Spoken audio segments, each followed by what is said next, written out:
and welcome to your great human adventure.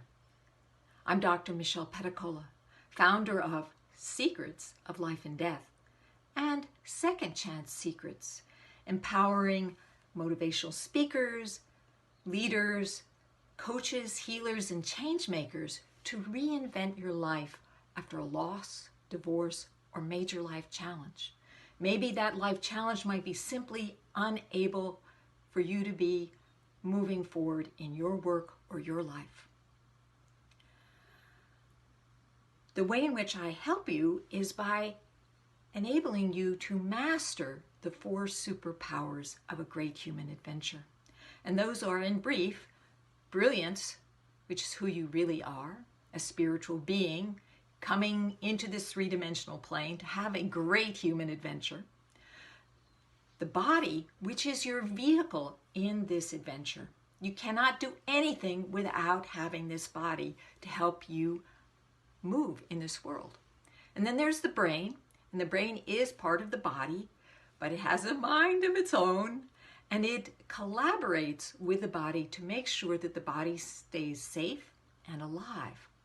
And oftentimes those behavior patterns or those actions by the body and the brain can interfere with brilliance, your brilliance, in fulfilling your purpose and having a great human adventure. And finally, the 4th superpower is other.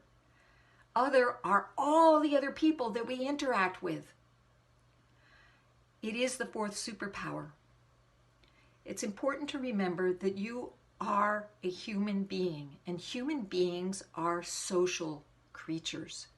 We are literally wired to bond with each other because as a social animal, we actually survive better in community. And your first community is the one you're born into when you're a child, when you're vulnerable and dependent. And those others, your parents, have a huge influence on you, which I already discussed in the last video, helping you to develop beliefs, opinions, and behavior patterns to ensure your survival. And oftentimes those patterns of behavior can interfere with your brilliance succeeding in fulfilling her life purpose, your life purpose. So you need to master all the superpowers in order to fulfill your purpose, in order to create meaning in your life, and also to have a good time. So the other, you have these parents, and oftentimes what they give you is what their parents gave them, which is what their parents gave them, and it gets repeated generation to generation.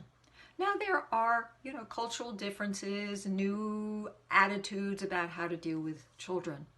Recently, psychologists did a lot of studies on children who were denied affection, attention, and nurturance when they were very young. And it had a huge impact on the development of the brain. So we know that those first 3 to 5 years are really crucial. And what also happens is not only do you develop your behavior patterns and your beliefs and your attitudes, but you also put on these glasses in which you see the world. For example, if you absorbed the belief that you were not good enough, were not wanted, were not worthy, were imperfect, any of those things, you are actually going to look out into the world and see confirmation of that because that's what you expect. The problem is that when you expect it, you actually attract it to you. So you need to start to change the glasses, to remove those lenses and start to look in a different way. How do you do that? Well, the first thing you need to do is you need to become aware of your triggers. And those go all the way back to your childhood. Oftentimes we way overreact to what we feel is a slight or a insult because of those early childhood experiences. And those are called triggers. So write down for yourself, what are your triggers? And you may have to just pay attention. What makes you angry? What makes you frightened? What makes you defensive? Those are your triggers. Write them down and then ask yourself, what could you do differently? And I'm going to leave you with that because we're finished for today. What could you do differently other than to get angry or defensive or run away or freeze? That's all I have for today. Come back for more short, brief videos about how you can have a great human adventure. Be brilliant and bye.